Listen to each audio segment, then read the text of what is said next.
Welcome back, everybody, to another episode of the Junkyard Dogcast. I'm Jordan Hill. With me, as always, is Rusty Mansell. Rusty, we are in the middle of Masters Week. How's this Friday treating you? Oh man, it's Tiger Watch. Everybody's waiting on, I guess, around 150 for him to tee off. And I would imagine the productivity in the corporate world is really down this week. But after 3 o'clock today, I don't think there's going to be any meetings or anything going on other than watching this guy play.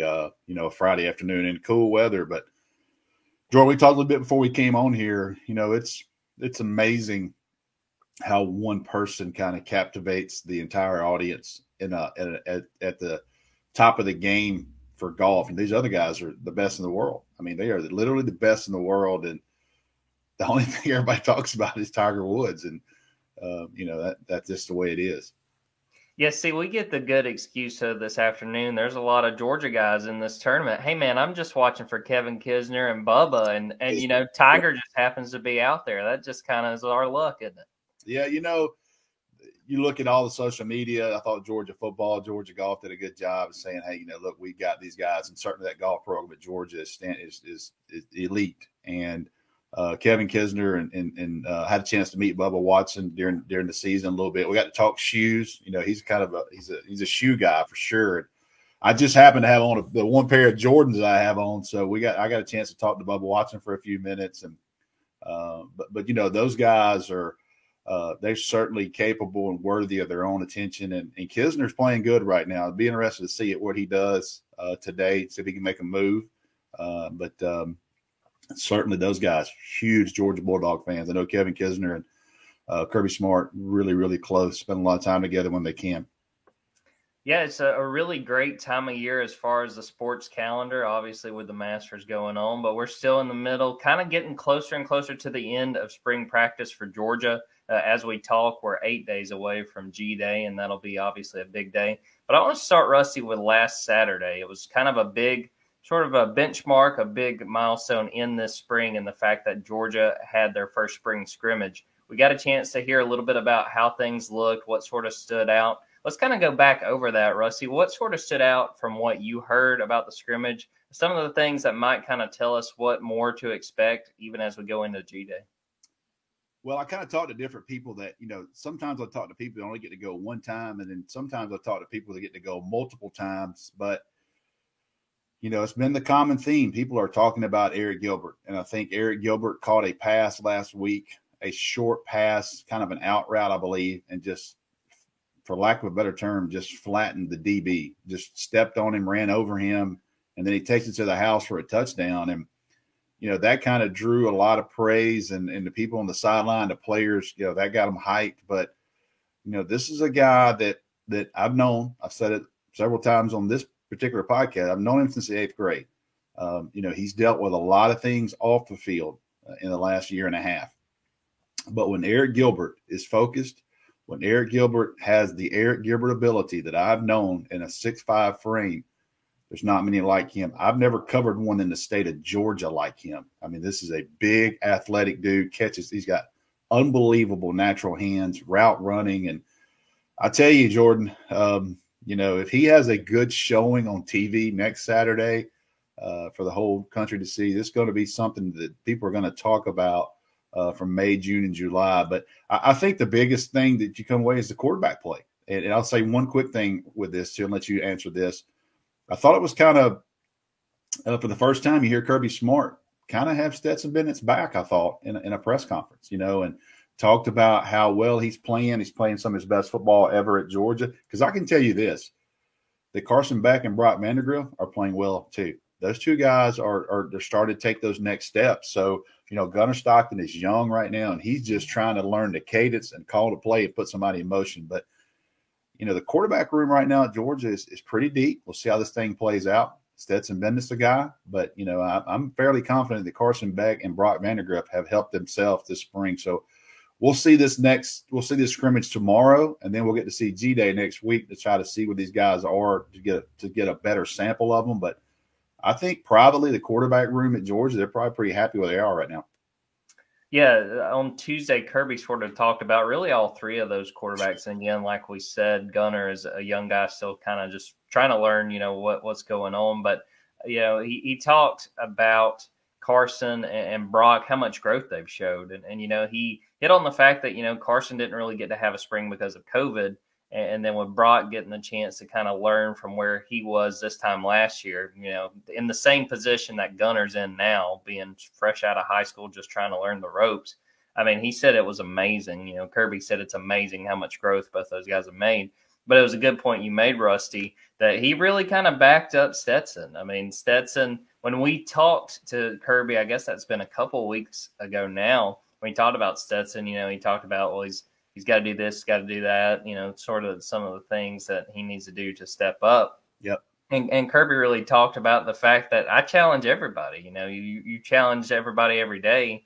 And, Kirby didn't really care for how some people kind of took what he said about Stetson and kind of made it a little bit bigger than what it was. But he said, you know, Stetson's doing all the right things. And in that piece, I was really, you know, what really stood out to me about what Kirby said is that you're not seeing what, this wasn't Kirby's words, but sort of what I would explain as like hero ball. That there aren't those moments where Stetson feels like, I got to make a play. Yeah. You know, I've got to force something. You know, Kirby said that that's not there. And that's something that, you know, I think Stetson would probably take a lot of pride in. When we talked to him the second week of spring, he really talked about that he felt like he could get better, you know, that there are improvements he could make. And I think that speaks to a veteran quarterback, a guy that realizes, especially with as much ball as he's played and as many different situations as he's seen, sometimes you just got to live for another down. You know, you don't have to force yourself into situations that, you know, lead to you going to the sideline trying to explain what the heck you saw on that play. So like you said, I mean, I think that really stood out, the fact that Kirby was there for Stetson and kind of explained, you know, that he's really showing out. And, you know, I think that's consistent with what we had heard about that scrimmage, that, you know, that Stetson got most of the 1 reps. And, you know, all 3 of those, you know, quarterbacks that have been here outside of Gunner, you know, the sort of the more veteran guys, had their moments where they really showed out. So, you know, I think that's got to be a good situation. You got to be feeling good as far as if you're a Georgia fan, just thinking about the quarterbacks in general, that you got a veteran guy in Stetson, but you got 2 other guys right behind him that are showing the strides you would want to see in people that have been in this program for a little while. Yeah, and quarterback depth, and obviously in this world of transfer portal and those types of things. And, you know, I can never say, hey, this is not going to happen, because, you know, in reality, these guys move around some. But right now, I think this room is probably going to stay the same. Now, there could be some movement after the season. But, you know, you got to look at that and go, we've got guys that we believe in. We got some depth there. We got some guys that know the knowledge of our offense a little bit more. And so you would think Georgia, you know, they sit in those rooms with Coach Monken and all those guys and Kirby Smart, probably thinking, man, we've got some really good quality depth right now. So we'll see if they can hold on to all that and see how this thing plays out. Because I you know, look, Jordan, we talk about this, you know, from time to time. This time last year, Stetson Bennett wasn't even in the talk. Like, if we'd have brought Stetson Bennett up on this podcast, the negative comments would have been through the roof. And this is this guy, and basically again in August, they told him that you're not kind of in our mix, man. You know, and the guy won the national championship. The guy was the MVP of the national championship game, by the way. So, you know, there's a long way to go with quarterback play. I mean, you never know how this thing's going to play out. You know, if somebody gets injured, how things work. If somebody gets an opportunity, I mean, certainly Jacob Eason probably never thought a twisted ankle would cost him, you know, his snaps at Georgia. So to have depth is invaluable in this league. And right now, Georgia's got it. Yeah, shout out a few of the other people that we were told really stood out in that Saturday scrimmage. Dom Blaylock, I think I talked about him a little bit last week. Mm-hmm. You know, it was a big question mark in the receiver room coming off of those 2 knee injuries to the same knee.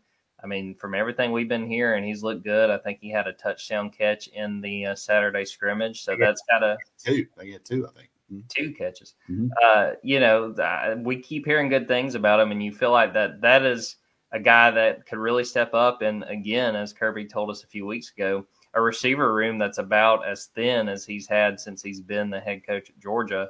And then another guy, Kendall Milton, who, you know, we're kind of looking at him and Kenny McIntosh as that sort of 1-2 duo at running back, you know, making plays, scored, I think, something like a 60-yard touchdown in that scrimmage. That's got to make you feel good as far as the run game, having to replace Zamir White and James Cook. You've seen bits and pieces with Kenny McIntosh and Kendall Milton together. But they're going to step up. They're going to have to step up in bigger roles, and to see that in the spring is going to make you feel pretty good. Yeah, it's their time. When you're at University of Georgia, it's pretty hard to play as a true freshman, especially at running back. So everybody kind of waits their turn, and you look at those things, and you look at those things, and it's Kendall Milton and Kenny McIntosh's time to kind of be the guys, and it sounds like they're really taking that step forward. Well, we talked about tight end a few minutes ago with Eric Gilbert, but I want to throw it to you, Rusty. Another guy that has stood out, another young guy that has stood out is Oscar Delp. A guy that got a lot of attention in the recruiting world, had some of the big schools really after him, decided to stay home and go to Georgia. And it sounds like from what we've seen so far, he's really making the most of his first spring. Yeah, now, here's the thing. I think people with Oscar Delp, again, I have people that go to practice once, and I have people that go to practice a lot that I talk to. And, it's all that thing like, hey, man, Eric Gilbert's big. Oh, man, Oscar Delp is big. I'm like, Oscar Delp was the number 2 rated tight end in the country. He's 6'5". He's 225 pounds. He's got ball skills, can run routes, can block. He is a physical kid. He checked all the boxes for me after getting to know him 2 years at West Forsyth High School. So, his head was spinning as well, trying to learn the offense. But you're in week 3 of spring practice, and it sounds like, and he wouldn't be getting these. Let's be honest, if there wasn't for some injuries to Darnell Washington, Brock Bowers, and Riley Godey, he wouldn't be getting these invaluable reps right now. And it sounds like the things are starting to turn around for him, and physically he's there. It's a mental part of being able to line up in the offense, block the right guy, run the route, run the right route, and catch the ball when it's delivered to you. So I have no hesitation in saying I think Oscar Delp's going to be a really good player in Athens, and he might be a better player than people think a little bit early. So we'll see, how that plays out when Brock Bowers and Darnell Washington. Certainly anticipate both of those guys being back this summer, barring anything else to be back. Riley Godey should be back. So that room's going to get pretty deep pretty quick again. And you throw in Eric Gilbert, because Eric Gilbert's taking so he's going to take some minutes off of somebody. I can promise you that if he continues at this pace. So we'll see how things unfold. But Todd Hartley must sleep well at night, man, knowing what he's got in his room right now. Yeah, the rich keep getting richer with the Georgia being able to add another really talented tight end. And yeah, I mentioned it in my practice report. I guess that was last week. Watching Todd Hartley really work with Oscar on some of the footwork stuff. And it's just sort of the nature of being an early enrollee. He's still learning what is expected. He's obviously, you're kind of thrown into the fire, especially like we said at tight end. There were so many reps available given the injury situation. But Oscar was really well sought after for a reason. And, we may be getting to see that early. And again, we talked about the tight end position, really not with Oscar last week, I think, when we were talking about the talent and just trying to stop Georgia's tight ends. If you throw another guy in there, it's not going to get any easier for these opposing defenses. That 13 personnel is going to be real difficult to the problem that Georgia creates is the length of the guys they can bring on the table. And then you throw Brock Bowers. Poor little Brock's is 6'3", 230 pounds. He's kind of the tiny guy in the room. By the way, he's the fastest by far. So, explosive player. So you look at that 13 personnel, which you're going to see at some point. There's no question in my mind with Darnell and those guys. You're going to see that a lot, and especially in the red zone, I think. So, with the 13 personnel, if you go Eric Gilbert, Brock Bowers, and Darnell Washington, you're going to have your hands full. I'm getting a lot of questions here, not avoid those about the portal. We'll get to those in just a minute, but we want to finish up where we are here subject-wise. And, we could talk all day about those tight ends at Georgia right now. Yeah, I think you could launch your own podcast just all about it because it's just so much to talk about. Sure.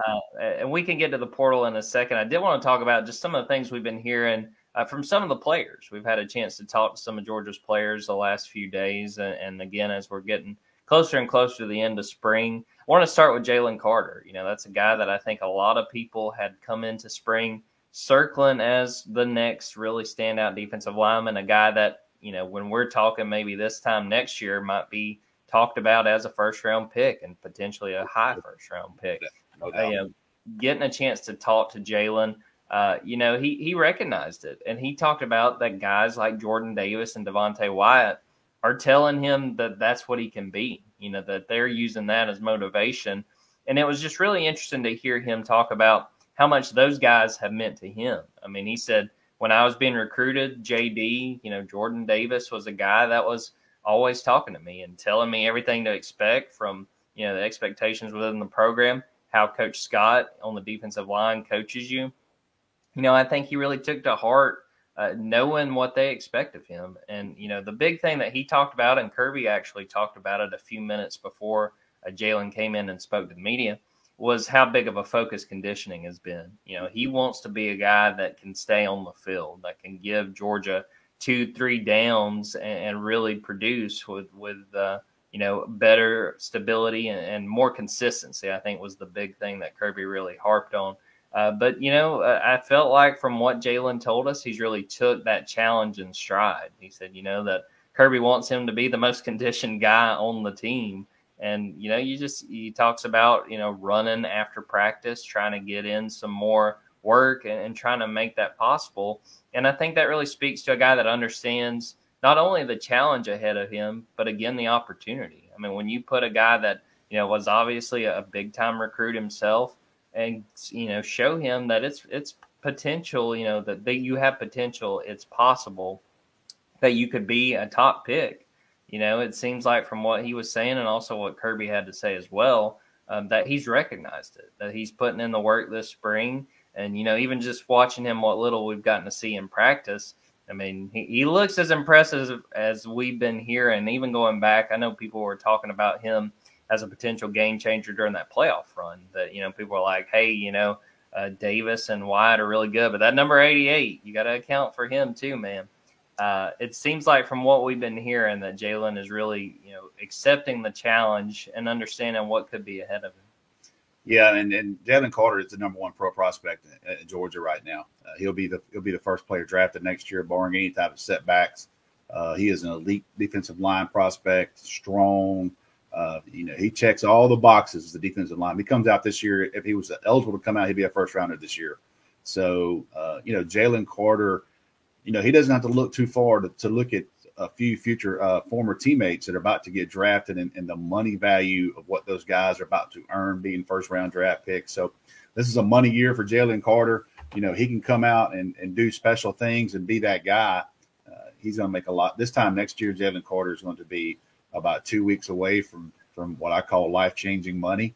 And I fully expect him to have a big year in Athens. Yeah, and obviously we'll be all over it and seeing what he's able to do, but we're expecting some big things from number 88. Well, Rusty, let's talk a little bit. Like you said, someone had mentioned in the comments, transfer portal. What should the expectations be? We as far as what Georgia may decide to go look at. Or what do you feel like we can kind of keep an eye on or sort of the situation regarding the portal as we go forward and probably through G-Day? Well, it's getting crunch time, and here's what I mean. Spring practice is going to end next week in Athens. I think they'll have practice Tuesday, and then next Thursday they'll have kind of a walkthrough, and then they'll have a spring game. Well, after the spring game, those players that are going to leave have between April 16th and May 1st to find another school. That's not just at Georgia. That's all over the country. Now, here's kind of the rule. If a kid leaves Georgia right now, he can't go to an SEC school. He's already missed the deadline, so he has to go somewhere else. There's going to be a flurry, and I mean a flurry nationwide of portal activity. This will be that last rush. Last year, I think everybody understood it was June the 1st before all that stuff was done. Now it is May the 1st. So I think when people realize, let's just be honest. There's some people practicing at Georgia this week. This is the last week they'll ever practice at Georgia. Now, I don't know how many kids. It might be 2, it might be 3, it might be some reserve players. It might be some players that we're not aware of yet. But everybody's going to lose some players. I know Alabama lost a Jai Hall, and that was kind of from what I understand, a suspension type deal. Then they lost a tight end yesterday as well. So when you look at all these things, it's going to be some activity going on. And I think right now, the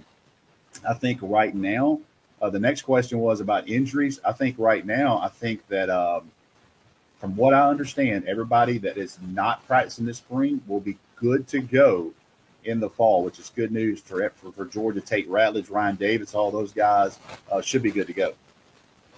Yeah, I mean, that's huge. Coming through a spring, obviously the reps are important, but the biggest thing is you want those guys to be available in the fall. And even in those summer workouts, a lot of those player led summer workouts, you want those guys to be available. And the portal, it's hard to predict. People always say, well, what do you think is going to happen? It just all sort of depends on which players decide they're going to stick around, which guys are going to go. But we'll be watching it. I'll tell you this, the last question there from Jordan Harris. I'm going to interrupt you, Jordan. Yeah. Jordan Harris. Georgia will not be adding any SEC players. No, the SEC deadline was on February the 1st. Jermaine Burton made his move to Alabama. He beat the deadline to go there. So Georgia will not be adding players. Georgia will not be adding players from any SEC school. And anybody that leaves Georgia will not be going to an SEC school. You have to sit out a year if you were to do that. Yeah, I know there was some questions about the Alabama receiver you were talking about. Some people wondering if he might wind up in Athens, but if he did, he would have to sit out, as you said. So, all right, we're going to take a quick break, and then we'll be back. We got some more recruiting stuff to talk about, and also a lot of change in men's basketball. I'll be sure to kind of hit on that as well.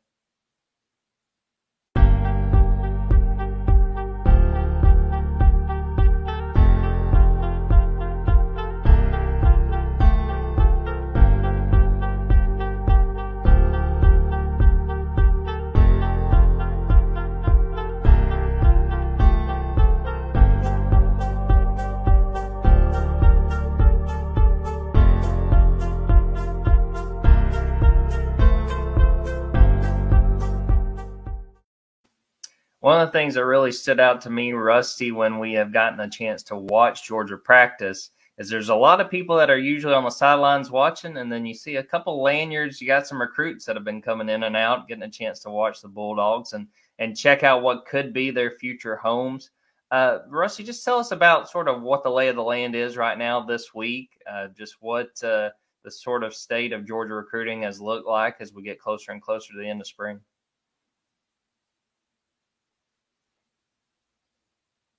I think you muted there, Rusty. There we go. There you go.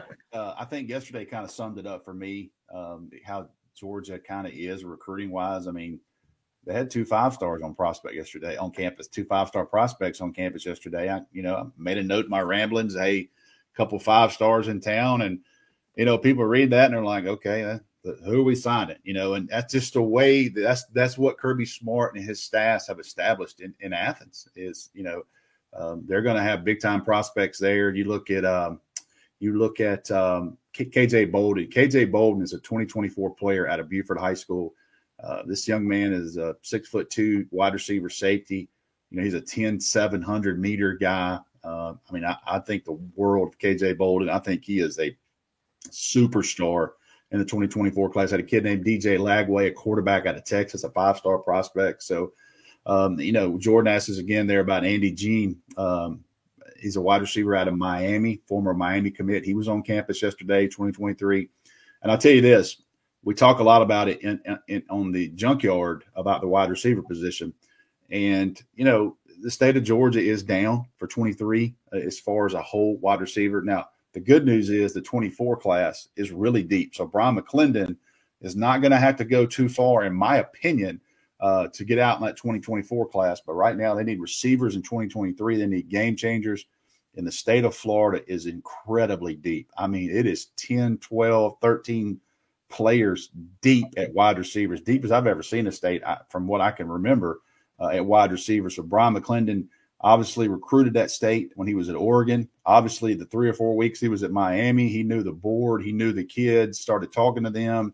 So there's a lot of depth in Florida, and you see Georgia heavily recruiting the state of Florida at wide receivers. So, I think that with recruiting, I can't go anywhere without the Arch Manning questions. And, I keep getting a question, when's he coming back? When's he coming back? I don't know when he's coming back. He just took 3 visits that were 2 or 3 days apiece. So that tells you he did his due diligence at Texas, Alabama, and Georgia.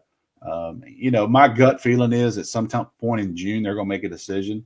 And from what I was told, wherever they decide the school, they're going to come back and do an official visit at that school. So, that's the latest on Arch Manning. And, people want to say lean this way, lean that way. I'm just really confident Georgia's in this thing till the end. And, you don't want to finish second for a prospect like that, but Georgia is a legit. They're a serious contender. They've been here they've been, I think, 4 times in the last calendar year and stayed multiple times in Athens. So, Alabama, Texas, and Georgia sounds like that's going to be the 3 behind the scenes this thing is going to boil down to. So we'll see how that one ends up. We opened the podcast talking about Tiger Woods, and they used to have that Tiger tracker on Twitter. I kind of feel like they could have an Arch tracker. I think that'd be pretty popular. They do a great job. Cooper and his family do a great job of kind of, he never talks. You never see Arch's words. You rarely see Cooper's words. It's a lot goes through the high school coach. He just now got a Twitter, a week ago, 2 weeks ago, that created a buzz. So, they're doing a really good job of kind of keeping him out of that part of it. And his family, obviously has been through this part of it with Peyton and these guys. Now it's a little different world now with so much media on the high school players and so much attention there. But, I think that Arch Manning is probably one of the most paid attention, looked at, whatever you want to say, that I've been around in a long time. And I have followed recruiting a lot longer than I've worked in it for 12 years now. So there's so many eyes on this decision. And somebody asked me the other day, how's he going to commit? I don't know how he's going to commit. They've been so low key. I don't know if he's just going to pop up one day on Twitter and say, hey, I'm committed to this school, and he's never going to do an interview. He might not. So we'll see how that plays out with him. Oh, yeah, I'm sure it'll be interesting no matter how they do it. And I'm sure that, Rusty, you'll keep us all informed as it gets closer and closer. And we'll be following it, obviously, to see what winds up happening. Before we wrap up this podcast, I think I'd be remiss not to bring up what's been going on with Georgia men's basketball. A lot of changes, a lot of people asking questions, obviously on the Junkyard, really interested in what's going on. Since Mike White took over officially earlier last month, I guess he was introduced on March 15th. We were kind of waiting to see what would happen. And it was kind of slow early on. Last week you had Dalen Ridgenell go into the portal, and you're like, all right, let's see. Well, since then, 7 players have entered the portal this week. So they're up to 8 players that are in the portal from last year's team. 7 of those guys were scholarship guys. A walk-on, Jackson Etter, makes it 8. A lot of people really intrigued by what's going on. And, the thing that I would really say, especially with the state of sports right now, with the transfer portal and the ability for guys to transfer in and out, not have to sit that year like they used to, I think it's kind of par for the course. I think I haven't really seen anything from the way that Mike White has kind of gone about remaking this roster that if you're a Georgia fan that you should be concerned. I mean, credit to all those guys and what they were able to bring to Georgia. But outside of Jackson Etter, who again was a walk-on, didn't have a scholarship, he obviously has a chance to see if he can get a scholarship somewhere else. Really, the only true contributor from last year's team that was a 6-win team was Cario Oquendo. And that's a guy that's in the portal. And, I'll give a shout out to the Athens Banner-Herald, who talked to his high school coach, who said, that Georgia's basically still in it. That, just because he's in the portal, he's sort of weighing his options. It's possible that Cario could wind up coming back. Those other guys really weren't contributors. Some of them were young and obviously could grow into roles on future teams. But you're looking at a chance that I think could be a really good opportunity for Mike White. I think it's a chance for him to make this roster sort of how he sees fit. Obviously, he has coached in the SEC for a while now, was at Florida and was an Ole Miss assistant before that. This is a chance for him to have, I think as it stands, something like 7 open scholarships. And he's already gone out and got a point guard from Longwood, a guy that I think has some real potential in Justin Hill.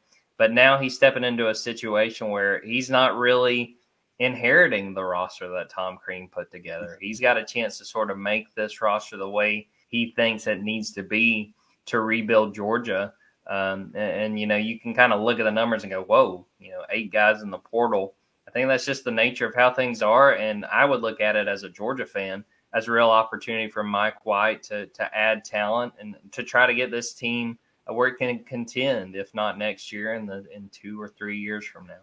You had to realize that this job was going to be a total makeover, for lack of a better term. When Mike White has played Georgia, he knows the roster. He knew what he was walking into. And let's be honest, what they had was not an SEC roster last year. They just couldn't compete. They had some flashes and had some, win here and there. But you start looking at basketball. Now, I will say this. The good thing is, with a portal, you can turn a roster in a heartbeat, especially if you get the right guys. So, it might not be – they might have to make some positive steps this year, but 2 years from now, you don't know where this roster can be real quick. Whereas in football, you lose a recruiting class, you lose your 7 or 8, 9 guys. It takes 2 or 3 years to catch up minimum. Yeah, so, it's going to be something to follow. I think there's something like over 1,000 players in the portal right now. So there's no lack of options and no lack of chances for Mike White and this new staff to decide who is best fit to come into Athens and try to get this thing in the right direction. So we'll be all over it. We've been all over it this last week, as it seems like I'll be writing a story and look up and be like, oh, someone else is in the portal. I think they're down to 4 players from last year's team that's still on the roster. So it's going to be a total makeover. But, after you go 6-26, it's kind of natural, given the direction of what's to come. On that, Rusty, let's get out of here. Let's wrap this thing up. I know you got your probably alarm set for Tiger to go tee off for this second round, but we'll all be following that. But got a lot of content coming. Got some more stories from these last few days, having a chance to talk to some more of the Bulldogs players. We'll be all over the scrimmage on Saturday, see what we can find out there, how Georgia's looking as they get ready for G-Day. And, no lack of content as spring gets a little bit closer to closing out. But we're going to get out of here on that. For Rusty Mansell, I'm Jordan Hill. Thanks, everybody, for listening. Thanks, everybody, for watching. And until next time, take care.